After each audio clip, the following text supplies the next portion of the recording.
ಶ್ರೀ ಗುರು ಗಣಪತಿಭ್ಯಾಂ ನಮಃ. ಶ್ರೀ ಶಾರದಾಂಬಾಯೇ ನಮಃ. ಎಲ್ಲ ನನ್ನ ಆತ್ಮೀಯ ವೀಕ್ಷಕ ಬಂಧುಗಳಿಗೆ ನಮಸ್ಕಾರ. ವೀಕ್ಷಕರೇ, ಶ್ರೀ ವಿಶ್ವಾವಸು ನಾಮ ಸಂವತ್ಸರ, ಉತ್ತರಾಯಣ, ಗ್ರೀಷ್ಮ ಋತು, ಜ್ಯೇಷ್ಠ ಮಾಸ, ಜೂನ್ ತಿಂಗಳ ಮಾಸ ಭವಿಷ್ಯಗಳನ್ನು ತಿಳ್ಕೊಳ್ಳೋಣ. ಜೂನ್ 6ನೇ ತಾರೀಕು ಕುಜ ಸಿಂಹರಾಶಿಯನ್ನು ಪ್ರವೇಶ ಮಾಡಿದರೆ, ಜೂನ್ 6ನೇ ತಾರೀಕು ಬುಧ ಮಿಥುನ ರಾಶಿಯನ್ನು ಪ್ರವೇಶ ಮಾಡ್ತಾನೆ. ಜೂನ್ 15ನೇ ತಾರೀಕು ಸೂರ್ಯ ಮಿಥುನ ರಾಶಿಯನ್ನು ಪ್ರವೇಶ ಮಾಡ್ತಾನೆ. ಜೂನ್ 22ನೇ ತಾರೀಕು ಬುಧ ಮತ್ತೊಮ್ಮೆ ಮಿಥುನ ರಾಶಿಯಿಂದ ಕರ್ಕಾಟಕ ರಾಶಿಯನ್ನು ಪ್ರವೇಶ ಮಾಡ್ತಾನೆ. ಈ ಎಲ್ಲ ಬದಲಾಗುವಂತಹ ಗ್ರಹಗಳಿಂದ ಜೂನ್ ತಿಂಗಳಲ್ಲಿ ಕರ್ಕಾಟಕ ರಾಶಿಯವರ ಮಾಸ ಭವಿಷ್ಯ ಹೇಗಿರುತ್ತೆ ಅನ್ನುವಂಥದ್ದನ್ನು ತಿಳ್ಕೊಳ್ಳೋಣ. ಕರ್ಕಾಟಕ ರಾಶಿಯವರಿಗೆ ಅಷ್ಟಮ ಶನಿಯ ಬಿಡುಗಡೆ ಆಗಿರುವಂಥದ್ದು ಒಂದು ಉತ್ತಮವಾದಂತಹ ಪರಿಹಾರ. ಯಾಕೆಂದರೆ ಯಾವುದೇ ದಶಾಭುಕ್ತಿಗಳು ಉತ್ತಮ ಸ್ಥಿತಿಯಲ್ಲಿದ್ದರೂ ಕೂಡ ಕರ್ಕಾಟಕ ರಾಶಿಯವರಿಗೆ ಶನಿ ಪ್ರಭಾವಗಳು ಸ್ವಲ್ಪ ಟೆನ್ಷನ್ಗಳನ್ನು ಕುಟುಂಬದಲ್ಲಿ ಪದೇ ಪದೇ ಕೊಡ್ತಾನೆ ಬರ್ತಾ ಇರುತ್ತೆ. ಈಗ ಅದೆಲ್ಲ ಒಂದು ಉತ್ತಮ ಸ್ಥಿತಿಗೆ ಬರುವಂತಹ ಸಮಯ. ಆದರೆ ದ್ವಿತೀಯಾಷ್ಟಮದಲ್ಲಿ ಅಂದರೆ 2ನೇ ಮನೆಯಲ್ಲಿರುವಂತಹ ಕೇತು, 8ನೇ ಮನೆಯಲ್ಲಿ ಇರುವಂತಹ ರಾಹು, ಅಷ್ಟಮ ಭಾವವನ್ನು ಮೃತ್ಯುಸ್ಥಾನ ಅಂತ ಹೇಳ್ತೇವೆ. ಆ ಸ್ಥಾನದಲ್ಲಿ ಪಾಪಗ್ರಹಗಳ ಸಂಚಾರ ಆದರೆ ಸ್ವಲ್ಪ ಟೆನ್ಷನ್ ಜಾಸ್ತಿ ಇರುತ್ತೆ. ಅದರಲ್ಲೂ ಕುಟುಂಬ ಸ್ಥಾನದಲ್ಲಿ ಕೇತು, ಅವನ ಮೇಲೆ ಕುಜನ ಸಂಚಾರ ಈ ಸಮಯಗಳಲ್ಲಿ ಉಂಟಾಗುತ್ತೆ ಜೂನ್ 6ರ ನಂತರ. ಯಾಕಿದನ್ನು ವಿವರಿಸ್ತಾ ಇದ್ದೀನಿ ಅಂದರೆ, ಕರ್ಕಾಟಕ ರಾಶಿಯವರಿಗೆ ಅಷ್ಟಮ ಶನಿ ಮುಗಿದಿರುವಂಥದ್ದು ತುಂಬ ಶುಭ ಫಲಗಳನ್ನು ಕೊಡುತ್ತೆ. ಇದು 2.5 ವರ್ಷಗಳಿಂದ ನೆಗೆಟಿವ್ಗಳನ್ನು ನೋಡ್ತಾ ಬಂದಿರ್ತೀರ. ಕಳೆದ 1 ವರ್ಷ ಗುರುಬಲ ಇತ್ತು, ಈಗ ಅದು ಕೂಡ ಗುರುಬಲ ಕಳೆದಿರುತ್ತೆ. ಸೊ ಇಂತಹ ಸಮಯದಲ್ಲಿ ಈ 1.5 ಮಾಸಗಳ ಸಮಯ ಏನಿದೆ, ಕುಜ ಸಿಂಹರಾಶಿಯಲ್ಲಿ ಸಂಚಾರ ಮಾಡುವಂಥದ್ದು, ಇದು ಸ್ವಲ್ಪ ಟೆನ್ಷನ್ಗಳನ್ನು ಕೊಡುತ್ತೆ. ಕುಟುಂಬ ವಾಕ್ಸ್ಥಾನದಲ್ಲಿ ಸರ್ಪದೋಷಗಳು ಉಂಟಾದಾಗ ಅನಿರೀಕ್ಷಿತವಾಗಿ ಧನ ಹಾನಿಗಳು ಉಂಟಾಗುವಂಥದ್ದು, ಅಥವಾ ಕುಟುಂಬದಲ್ಲಿ ಅಂದರೆ ದಾಂಪತ್ಯ ಜೀವನ, ಕೌಟುಂಬಿಕ ಜೀವನ, ಇದರಲ್ಲಿ ನಿಷ್ಠುರಗಳು ತುಂಬ ಜಾಸ್ತಿ. ವಾಗ್ವಾದಗಳಿಗೆ ಹೋಗದೇ ಇರೋದು ಖಂಡಿತ ಶುಭ. ಯಾಕೆಂದರೆ ವಾಕ್ಯಗಳಿಂದ ನಿಷ್ಠುರಗಳು ತುಂಬ ಜಾಸ್ತಿ ಆಗುತ್ತೆ. ಸರ್ಪದೋಷ ಅನ್ನೋದು ವಾಕ್ಸ್ಥಾನದಲ್ಲೇ ಆಗಿರುತ್ತೆ. ಸೊ ಈ ಸಮಯಗಳನ್ನು ಸ್ವಲ್ಪ ಅವಾಯ್ಡ್ ಮಾಡಿಕೊಂಡ್ರೆ ಆರೋಗ್ಯ, ಮಾನಸಿಕ ನೆಮ್ಮದಿ ಇದೆಲ್ಲ ಪಡೆಯೋದಕ್ಕೆ ಸಾಧ್ಯ. ಏಕೆಂದರೆ ಗುರು ವ್ಯಯಭಾವದಲ್ಲಿದ್ದು ಪಿತೃಕಾರಕನಾದಂತಹ ಸೂರ್ಯನು ಕೂಡ ವ್ಯಯಭಾವಕ್ಕೆ ಬರ್ತಾನೆ. ಸೂರ್ಯನ ಮೇಲೆ ಶನಿ ದೃಷ್ಟಿ ಬೀಳ್ತಾ ಇರುತ್ತೆ ಜೂನ್ 15ರ ತನಕ. ಇವೆಲ್ಲ ಆತ್ಮಕಾರಕನಾದಂತಹ ಸೂರ್ಯ ಅಥವಾ ಮನೋಕಾರಕ ಚಂದ್ರನ ಮೇಲೆ ಗುರುದೃಷ್ಟಿ ಬೀಳಬೇಕು ಅಂತ ಹೇಳ್ತಾರೆ. ಯಾಕೆಂದರೆ ಆತ್ಮಜ್ಞಾನ, ಮನೋಜ್ಞಾನದ ಹಿಂದೆ ಒಬ್ಬ ಗುರು ಇದ್ದರೆ ಆವಾಗ ನಾವು ತೆಗೆದುಕೊಳ್ಳುವ ತೀರ್ಮಾನಗಳು ಅಥವಾ ನಮ್ಮ ವಿವೇಚನೆ ಖಂಡಿತ ಶುಭ ಫಲಗಳನ್ನು ಕೊಡುತ್ತೆ. ಗುರುವಿನ ಅನುಗ್ರಹ ಇರುತ್ತೆ ಅದರ ಮೇಲೆ ಅಂತ ಕೂಡ ಹೇಳ್ಬೋದು. ಸೊ ಕರ್ಕಾಟಕ ಲಗ್ನ ರಾಶಿಯವರು ಆರೋಗ್ಯದ ಬಗ್ಗೆ ಗಮನ ಕೊಡುವಂಥದ್ದು ಇನ್ನು 1.5 ತಿಂಗಳ ಕಾಲ ಸ್ವಲ್ಪ ಅವಶ್ಯಕವಾಗುತ್ತೆ. ಬುಧ ವ್ಯಯಭಾವದಲ್ಲಿರ್ತಾನೆ. ಅನಿರೀಕ್ಷಿತ ಧನ ವ್ಯಯಗಳು ಸ್ವಲ್ಪ ಜಾಸ್ತಿ ಆಗುತ್ತೆ. ನಿರೀಕ್ಷೆಗೂ ಮೀರಿ ಖರ್ಚುಗಳು ಉಂಟಾಗುತ್ತೆ ಅಂತ ಹೇಳ್ಬೋದು. ಆರೋಗ್ಯದ ಮೇಲೆ ಗಮನ ಕೊಡುವಂಥದ್ದು ಸೂಕ್ತ. ಇದು ಇಡೀ ಪ್ರಕೃತಿಯ ಮೇಲೆ ಈ ಸರ್ಪದೋಷಗಳ ಪರಿಣಾಮಗಳು ಹೆಚ್ಚಾಗಿರುತ್ತೆ. ಬೆಂಕಿಯ ಅನಾಹುತಗಳು ಉಂಟಾಗುವಂಥದ್ದು, ಜ್ವಾಲಾಮುಖಿಯ ಸ್ಫೋಟ ಆಗುವಂಥದ್ದು, ಇದೆಲ್ಲ ಕುಜ ಮತ್ತು ಕೇತು, ಅಗ್ನಿತತ್ವ ಇರುವಂತಹ ಕುಜ ಕೇತುವಿನ ಸಂಬಂಧದಲ್ಲಿ ಬಂದಾಗ ಇವೆಲ್ಲ ಹೆಚ್ಚಿನ ಪರಿಣಾಮಗಳಿರುತ್ತೆ. ಸೊ ಪ್ರಕೃತಿಯ ಮೇಲೆ ಇಷ್ಟು ದೊಡ್ಡ ಮಟ್ಟದಲ್ಲಿ ಉಂಟಾಗುವ ಪರಿಣಾಮಗಳು ಮನುಷ್ಯನ ಮೇಲೂ ಕೂಡ ಸ್ವಲ್ಪ ಪ್ರಭಾವ ಬೀರುವಂತಹ ಸಂದರ್ಭಗಳು ಹೆಚ್ಚಾಗಿರುತ್ತೆ. ದ್ವಿತೀಯ ಕುಟುಂಬ ವಾಕ್ಸ್ಥಾನ, ಧನಸ್ಥಾನದಲ್ಲಿ ಕುಜ ಮತ್ತು ಕೇತು, ವಾಗ್ವಾದಗಳಿಗೆ ಹೋಗದೇ ಇರೋದು ಉತ್ತಮ. ಯಾವುದೇ ಹಣಕಾಸಿನ ವ್ಯವಹಾರಗಳಿದ್ದರೆ ಸ್ವಲ್ಪ ಇನ್ನೊಂದು ಮಾಸಗಳ ಕಾಲ ವೆಯ್ಟ್ ಮಾಡಿದರೆ ಖಂಡಿತ ಶುಭ ಆಗುತ್ತೆ. ಯಾವುದೇ ಹೊಸ ವ್ಯವಹಾರ ಅಥವಾ ಹೂಡಿಕೆಗಳನ್ನು ಈ ಸಮಯದಲ್ಲಿ ಮಾಡದೇ ಇರೋದು ಉತ್ತಮ. ಕರ್ಕಾಟಕ ರಾಶಿಯವರು ಕರ್ಮ ಉದ್ಯೋಗದಲ್ಲಿ ಶುಕ್ರ ಇದ್ದಾನೆ. ಆ ಕರ್ಮಾಧಿಪತಿ ಕುಜ ಕೇತುಗ್ರಸ್ತನಾಗಿದ್ದಾನೆ. ಇನ್ನೊಂದು ತಿಂಗಳು ಕಳೆದರೆ ಶುಕ್ರ ಲಾಭಸ್ಥಾನಕ್ಕೆ ಬರ್ತಾನೆ. ಆ ಸಮಯ ಕರ್ಕಾಟಕ ರಾಶಿಯವರಿಗೆ ತುಂಬ ಶುಭ ಆಗುತ್ತೆ. ಸ್ವಲ್ಪ ವೆಯ್ಟ್ ಮಾಡಿದರೆ ಯಾವುದೇ ಇನ್ವೆಸ್ಟ್ಮೆಂಟ್ಗಳನ್ನು ಮಾಡುವಂಥದ್ದಿದ್ದರೆ ಇನ್ನೊಂದು ತಿಂಗಳ ಕಾಲ ವೆಯ್ಟ್ ಮಾಡುವಂಥದ್ದು ಶುಭ ಆಗುತ್ತೆ. ಕುಟುಂಬದಲ್ಲಿ ವಾಗ್ವಾದಗಳನ್ನು ಮಾಡಿಕೊಳ್ಳದೆ ಇರೋದು ಉತ್ತಮ. 3ನೇ ಮನೆಯನ್ನು ಒಡಹುಟ್ಟು ಸೋದರ ಪರಾಕ್ರಮ ಸ್ಥಾನ, ಆ ಸ್ಥಾನಾಧಿಪತಿ ಬುಧ ವ್ಯಯಭಾವದಲ್ಲಿದ್ದಾನೆ. ಸೋದರ ಕಾರಕ ಕುಜನು ಕೂಡ ಕೇತುಗ್ರಸ್ತನಾಗಿದ್ದಾನೆ. ಸೋದರ ಅಥವಾ ಸೋದರಿಯರ ನಡುವೆ ವೈಮನಸ್ಯಗಳು ಸ್ವಲ್ಪ ಜಾಸ್ತಿ ಇರುತ್ತೆ. ಅದೇ ರೀತಿಯಲ್ಲಿ ಆರೋಗ್ಯದ ಮೇಲೂ ಕೂಡ, ಅಂದರೆ ಒಡಹುಟ್ಟುಗಳಿಗೆ ಹೆಚ್ಚಿನ ಪರಿಣಾಮಗಳು ಬೀರುವಂತಹ ಸಮಯ ಇದಾಗಿರುತ್ತೆ. ಸುಬ್ರಹ್ಮಣ್ಯನಿಗೆ ಸಂಬಂಧಪಡುವ ಸ್ತೋತ್ರಗಳನ್ನು ಪಠನೆ ಮಾಡುವಂಥದ್ದು ಕರ್ಕಾಟಕ ರಾಶಿಯವರಿಗೆ ಅತ್ಯಂತ ಅವಶ್ಯಕವಾಗುತ್ತೆ. ಮತ್ತು ಯಾವುದಾದ್ರೂ ಬ್ಯಾಂಕ್ ಲೋನ್ಗಳನ್ನು ಎಕ್ಸ್ಪೆಕ್ಟ್ ಮಾಡ್ತಾ ಇದ್ದರೆ ಮುಂದಿನ ತಿಂಗಳಲ್ಲಿ, ಅಂದರೆ ಜುಲೈ ಆಗಸ್ಟ್ ತಿಂಗಳ ಒಳಗಡೆ ಖಂಡಿತ ಅನುಕೂಲಗಳಾಗುತ್ತೆ. ಈ ಒಂದು ಮಾಸ ಅಷ್ಟೇನು ಶುಭ ಸಮಯ ಅಲ್ಲ. 4ನೇ ಮನೆ ವಿದ್ಯೆ, ಮಾತೃ, ವಾಹನ, ಸುಖ, ಪ್ರಾಪರ್ಟಿ, ಆ ಸ್ಥಾನದ ಮೇಲೆ ಶುಕ್ರನ ದೃಷ್ಟಿ ಬೀಳುತ್ತೆ. ಖಂಡಿತ ಶುಭ ಆಗುತ್ತೆ. ಯಾವುದೇ ವಾಹನದ ವಿಚಾರಗಳಲ್ಲಿ ಕರ್ಕಾಟಕ ರಾಶಿಯವರಿಗೆ ಹೆಚ್ಚಿನ ಸಮಸ್ಯೆಗಳು ಉಂಟಾಗುವುದಿಲ್ಲ. ಮಾತೃವಿನ ಆರೋಗ್ಯದಲ್ಲಿಯೂ ಕೂಡ ಅಭಿವೃದ್ಧಿಗಳನ್ನು ಖಂಡಿತ ನಿರೀಕ್ಷೆ ಮಾಡಬಹುದು. ಏಕೆಂದರೆ ಆ ಸ್ಥಾನದ ಮೇಲೆ ಗುರುದೃಷ್ಟಿ ಕೂಡ ಬೀಳ್ತಾ ಇರುತ್ತೆ. ಖಂಡಿತ ಶುಭ ಆಗುತ್ತೆ ಕರ್ಕಾಟಕ ರಾಶಿಯವರಿಗೆ. ಪ್ರಾಪರ್ಟಿ, ವಾಹನ, ಮಾತೃವಿನ ಆರೋಗ್ಯ, ವಿದ್ಯಾರ್ಜನೆ ಮಾಡುವಂತಹ ಮಕ್ಕಳಿಗೆ ಈ ಎಲ್ಲ ವಿಚಾರಗಳಲ್ಲಿ ಖಂಡಿತ ಶುಭ ಫಲಗಳನ್ನು ಕರ್ಕಾಟಕ ರಾಶಿಯವರು ಕಾಣ್ತೀರ. ಕಾಳಸರ್ಪದೋಷ 1.5 ತಿಂಗಳ ಕಾಲ, ಅದರ ಪರಿಣಾಮಗಳು ಹೆಚ್ಚಿನ ಮಟ್ಟದಲ್ಲಿರುತ್ತೆ. ಈ ಸಮಯಗಳನ್ನು ಸ್ವಲ್ಪ ಸಮಾಧಾನದಿಂದ ಅವಾಯ್ಡ್ ಮಾಡಿಕೊಂಡ್ರೆ ಕರ್ಕಾಟಕ ರಾಶಿಯವರು ಮುಂದಿನ ಮಾಸಗಳಲ್ಲಿ ಅಭಿವೃದ್ಧಿಗಳನ್ನು ಎಕ್ಸ್ಪೆಕ್ಟ್ ಮಾಡ್ಬೋದು. 5ನೇ ಮನೆ ಜ್ಞಾನ, ಸಂತಾನ, ಪೂರ್ವಪರ, ಪುಣ್ಯ ಸ್ಥಾನಾಧಿಪತಿ ಕುಜ ದ್ವಿತೀಯದಲ್ಲಿ ಕೇತುಗ್ರಸ್ತನಾಗಿದ್ದಾನೆ. ಮಕ್ಕಳ ಆರೋಗ್ಯದ ಬಗ್ಗೆ ಗಮನ ಕೊಡಿ. ಸಂತಾನದ ಅಂಚಿನಲ್ಲಿರುವಂಥವರು ಸುಬ್ರಹ್ಮಣ್ಯನ ಸ್ತೋತ್ರಗಳನ್ನು ಪಠನೆ ಮಾಡಿದರೆ ಶುಭ ಆಗುತ್ತೆ. 6ನೇ ಮನೆ ಶತ್ರು, ಋಣ, ರೋಗ ಸ್ಥಾನ, ಷಷ್ಠಾಧಿಪತಿ ಗುರು ವ್ಯಯಭಾವದಲ್ಲಿದ್ದಾನೆ. ಯಾವುದೇ ಶತ್ರು ಬಾಧೆಗಳಿರೋದಿಲ್ಲ.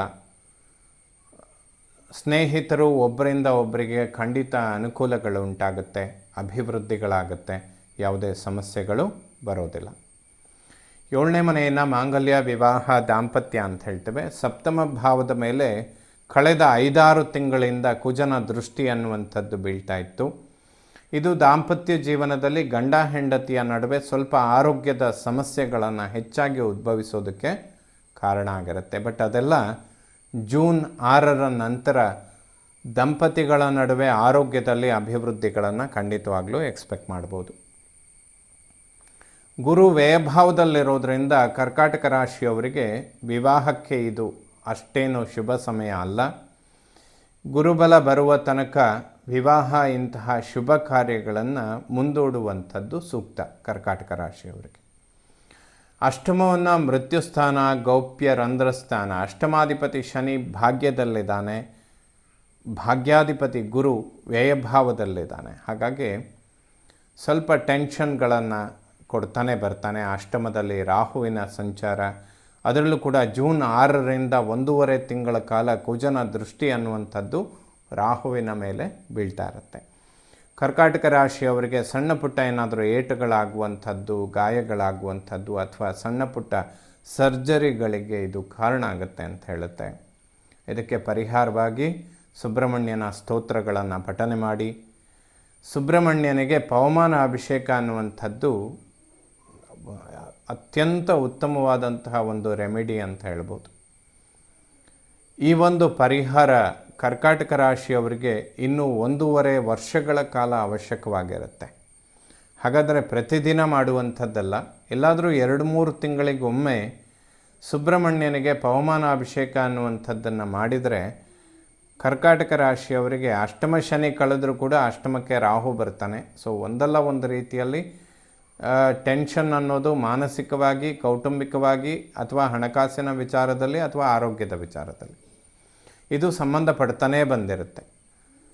ಈ ಸಮಯದಲ್ಲಿ ಇನ್ನೂ 1.5 ವರ್ಷಗಳ ಕಾಲ ಕರ್ಕಾಟಕ ರಾಶಿಯವರಿಗೆ ಅಷ್ಟಮದಲ್ಲಿರುವ ರಾಹುವಿನ ಪ್ರಭಾವಗಳು ಆರೋಗ್ಯದ ಮೇಲೆ ಹೆಚ್ಚಾಗಿ ಪರಿಣಾಮ ಬೀರುವಂತಹ ಸಂದರ್ಭಗಳು ಇರುತ್ತೆ. ಅದರಲ್ಲೂ ಕೂಡ ಈ 1.5 ಮಾಸ ಅದರ ತೀಕ್ಷ್ಣತೆ ಅಥವಾ ತೀವ್ರತೆಗಳು ಸ್ವಲ್ಪ ಜಾಸ್ತಿ ಇರುತ್ತೆ. ಅದು ಕರ್ಕಾಟಕ ಲಗ್ನದವರಿಗೆ ಹೆಚ್ಚಾಗಿ ಪ್ರಭಾವ ಬೀರುತ್ತೆ. ಅದರಲ್ಲೂ ಕೂಡ ಕರ್ಕಾಟಕ ರಾಶಿ ಅಥವಾ ಲಗ್ನದವರಿಗೆ ಯಾರಿಗಾದರೂ ಈ ಸಮಯದಲ್ಲಿ ರಾಹು ದೆಸೆ ನಡೀತಾ ಇದ್ದರೆ ಅದು ಇನ್ನಷ್ಟು ಆರೋಗ್ಯಕ್ಕೆ ಸಮಸ್ಯೆಗಳನ್ನು ಕೊಡುತ್ತೆ. ಹಾಗಾಗಿ ಪ್ರತಿ 2 ತಿಂಗಳಿಗೊಮ್ಮೆ ಸುಬ್ರಹ್ಮಣ್ಯನಿಗೆ ಪವಮಾನಾಭಿಷೇಕ ಮಾಡಿಸುವಂಥದ್ದು ಒಂದು ಉತ್ತಮವಾದ ಪರಿಹಾರ, ಅತ್ಯಂತ ಅವಶ್ಯಕವಾದಂತಹ ಪರಿಹಾರ. 9ನೇ ಮನೆ ಭಾಗ್ಯಸ್ಥಾನ, ಪಿತೃಸ್ಥಾನ. ಸೊ ಕರ್ಕಾಟಕ ಲಗ್ನ ಅಥವಾ ರಾಶಿಯವರು ತಂದೆಯ ಆರೋಗ್ಯದ ಬಗ್ಗೆ ಹೆಚ್ಚಿನ ಗಮನ ಕೊಡುವಂಥದ್ದು ಸೂಕ್ತ. ಪಿತೃಕಾರಕ ಸೂರ್ಯ ಈ ತಿಂಗಳ 15ರ ನಂತರದಲ್ಲಿ ವ್ಯಯಭಾವಕ್ಕೆ ಬರ್ತಾನೆ. ಪಿತೃಸ್ಥಾನಾಧಿಪತಿ ಗುರು ಕೂಡ ವ್ಯಯಭಾವದಲ್ಲಿರ್ತಾನೆ. ಪಿತೃಸ್ಥಾನದಲ್ಲಿ ಶನಿ ಸಂಚಾರ ಆಗ್ತಾ ಇರುತ್ತೆ. ಕರ್ಕಾಟಕ ಲಗ್ನ ಅಥವಾ ರಾಶಿಯವರು ಪಿತೃವಿನ ಒಂದು ಆರೋಗ್ಯದ ಬಗ್ಗೆ ಗಮನ ಕೊಡುವಂಥದ್ದು ಸೂಕ್ತ. ಭಾಗ್ಯೋದಯಗಳು ಸ್ವಲ್ಪ ಮಂದಗತಿಯಲ್ಲಿ ಸಾಗುತ್ತೆ, ಸ್ವಲ್ಪ ನಿಧಾನವಾಗಿ ಸಾಗುತ್ತೆ.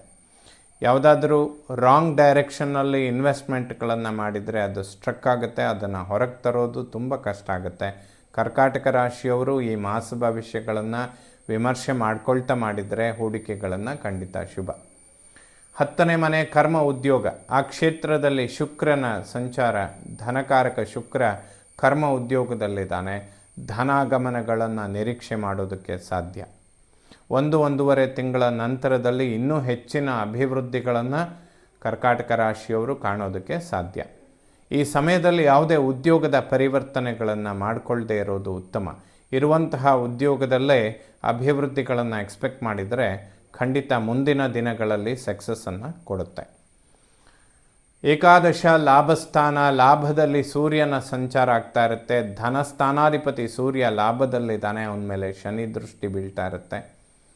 ಸೊ ವಿಶೇಷವಾದ ಸ್ಥಾನಮಾನಗಳನ್ನು ಎಕ್ಸ್ಪೆಕ್ಟ್ ಮಾಡ್ಬೋದು, ಅಭಿವೃದ್ಧಿಗಳನ್ನು ಎಕ್ಸ್ಪೆಕ್ಟ್ ಮಾಡ್ಬೋದು. ಸೂರ್ಯನ ಮೇಲೆ ಶನಿ ದೃಷ್ಟಿ ಬಿದ್ದರೆ ಸ್ವಲ್ಪ ಹಠದ ಸ್ವಭಾವಗಳನ್ನು ಕೊಡ್ತಾನೆ. ವಾಕ್ಸ್ಥಾನದಲ್ಲಿರುವ ಕುಜ ಮತ್ತು ಕೇತು ಅದನ್ನು ವಾಗ್ವಾದಗಳಿಗೆ ತಿರುಗಿಸ್ತಾರೆ. ಅದರಿಂದ ನಿಷ್ಠುರಗಳಾಗುತ್ತೆ, ಧನಹಾನಿಗಳು ಕೂಡ ಉಂಟಾಗುತ್ತೆ. ಹಾಗಾಗಿ ಸುಬ್ರಹ್ಮಣ್ಯನ ಸ್ತೋತ್ರಗಳನ್ನು ಪಠನೆ ಮಾಡಿ, ಸುಬ್ರಹ್ಮಣ್ಯನ ದರ್ಶನ ಮಾಡಿ, ಪವಮಾನ ಅಭಿಷೇಕ ಮಾಡುವಂಥದ್ದು ಸೂಕ್ತ. ವ್ಯಯಭಾವವನ್ನು ಮೋಕ್ಷಸ್ಥಾನ, ಬುಧ ಮತ್ತು ಗುರು ವ್ಯಯಭಾವದಲ್ಲಿದ್ದರೆ ಅನಿರೀಕ್ಷಿತ ವ್ಯಯಗಳನ್ನು ಬುಧ ಮಾಡಿಸ್ತಾನೆ. ಏಕೆಂದರೆ ಅವನು ವ್ಯಯಾಧಿಪತಿಯಾಗಿ ವ್ಯಯಭಾವದಲ್ಲೇ ಬಂದಾಗ ಅವನು ಬಲಿಷ್ಠನಾಗಿರ್ತಾನೆ. ಯಾವುದಾದ್ರೂ ಶುಭ ಕಾರ್ಯಗಳಿಗೆ ಅಥವಾ ಒಡಹುಟ್ಟುಗಳಿಗೆ ಸಹಾಯ ಮಾಡುವ ರೂಪದಲ್ಲಿಯೂ ಕೂಡ ಧನವ್ಯಯ ಆಗ್ಬೋದು. ಅದನ್ನು ಶುಭ ವ್ಯಯ ಅಂತಲೂ ಕೂಡ ಹೇಳ್ಬೋದು. ಯಾರಿಗೂ ಸಹಾಯ ಮಾಡಬೇಡಿ ಅಂತ ಹೇಳುವಂಥದ್ದು ಧರ್ಮ ಅಲ್ಲ. ಬಟ್ ನಿಮ್ಮ ಒಂದು ಸಾಮರ್ಥ್ಯಗಳನ್ನು ನೋಡಿಕೊಂಡು ಸಹಾಯ ಮಾಡುವಂಥದ್ದು ಸೂಕ್ತ. ಏಕೆಂದರೆ ಈ ಸಮಯದಲ್ಲಿ ನಿಮ್ಮ ನಿರೀಕ್ಷೆಗಳು ಮೀರಿ ಹೋಗೋದಕ್ಕೆ ತುಂಬ ಅವಕಾಶಗಳು ಇರುತ್ತೆ. ಅದನ್ನು ಅವಾಯ್ಡ್ ಮಾಡಿಕೊಳ್ಳೋದು ಖಂಡಿತ ಶುಭ. ಕರ್ಕಾಟಕ ರಾಶಿಯವರಿಗೆ ಗೋಚಾರದಲ್ಲಿ ಶುಕ್ರ ಮತ್ತು ಶನಿಯ ಸಂಚಾರ ತುಂಬ ಅದ್ಭುತವಾಗಿದೆ, ಖಂಡಿತ ಶುಭ ಆಗುತ್ತೆ. ಕಾಳಸರ್ಪ ದೋಷ ಅನ್ನುವಂಥದ್ದು ಪ್ರಕೃತಿಯ ಮೇಲೆ ಹೆಚ್ಚಿನ ಪರಿಣಾಮಗಳನ್ನು ಬೀರುವಂತಹ ಸ್ಥಿತಿಯಲ್ಲಿದೆ. ಅದರ ಪರಿಣಾಮಗಳು ವಾಗ್ವಾದಗಳು ಅಥವಾ ನಿಷ್ಠುರಗಳು, ಧನಹಾನಿಯ ರೂಪದಲ್ಲಿ ಕರ್ಕಾಟಕ ರಾಶಿಯವರಿಗೆ ಸ್ವಲ್ಪ ಸಮಸ್ಯೆಗಳನ್ನು ಕೊಡುತ್ತೆ. ಇದಕ್ಕೆ ಸುಬ್ರಹ್ಮಣ್ಯನ ಆರಾಧನೆ ಮಾಡುವಂಥದ್ದು ಸೂಕ್ತ. 1 ವರ್ಷಗಳ ಕಾಲ ಅಂದರೆ ಆಲ್ಮೋಸ್ಟ್ ಅಕ್ಟೋಬರ್-ನವೆಂಬರಲ್ಲಿ ಗುರು ಮತ್ತೊಮ್ಮೆ ಜನ್ಮರಾಶಿಗೆ ಬಂದು ಹೋಗ್ತಾನೆ. ಆಲ್ಮೋಸ್ಟ್ 2.5-3 ತಿಂಗಳ ಕಾಲ ಅಂದರೆ ಗುರುಬಲ ಬರುತ್ತೆ. ಇಲ್ಲದೇ ಇದ್ದರೆ ಕರ್ಕಾಟಕ ರಾಶಿಯವರು ಸಂಪೂರ್ಣ 1 ವರ್ಷ ಗುರುಬಲ ಇಲ್ಲ ಅನ್ನುವಂತಹ ಸ್ಥಿತಿ ಬರೋದಿಲ್ಲ. ಇನ್ನೊಂದು 4-5 ತಿಂಗಳಿಗೆ ಗುರು ರಿಟ್ರೋಗೇಷನ್ನಲ್ಲಿ ಜನ್ಮರಾಶಿಗೆ ಬಂದು ಹೋಗ್ತಾನೆ. ಒಂದು 2-2.5 ತಿಂಗಳ ಕಾಲ ಇರ್ತಾನೆ. ಆ ಸಮಯದಲ್ಲಿ ಮತ್ತೆ ಗುರುಬಲ ಪ್ರಾರಂಭ ಆಗುತ್ತೆ. ಸೊ ಮುಂದಿನ ದಿನಗಳಲ್ಲಿ ಕರ್ಕಾಟಕ ರಾಶಿಯವರು ಹೆಚ್ಚಿನ ಫಲಗಳನ್ನು ಕಾಣ್ಬೋದು. ಈ ಸಮಯದಲ್ಲಿ ವಿದ್ಯಾರ್ಜನೆ, ಹೂಡಿಕೆ ಮಾಡುವಂಥದ್ದು, ವಿವಾಹ, ಶುಭ ಕಾರ್ಯಗಳು, ಸಂತಾನ ಇಂತಹ ವಿಚಾರಗಳಿಗೆ ಗುರು ಒಂದು ಬಲಹೀನ ಸ್ಥಿತಿಯಲ್ಲಿರೋದ್ರಿಂದ ಅಂದರೆ ವ್ಯಯಭಾವದಲ್ಲಿರೋದ್ರಿಂದ ಗುರುಗಳ ಸ್ತೋತ್ರಗಳನ್ನು ಪಠನೆ ಮಾಡಿದರೆ ಸ್ವಲ್ಪ ಬ್ಯಾಲೆನ್ಸ್ ಮಾಡ್ಕೊಳ್ಳೋದಕ್ಕೆ ಸಾಧ್ಯ ಆಗುತ್ತೆ. ಯಾವುದೇ ದೊಡ್ಡ ಪ್ರಮಾಣದ ಸಮಸ್ಯೆಗಳು ಬರೋದಿಲ್ಲ.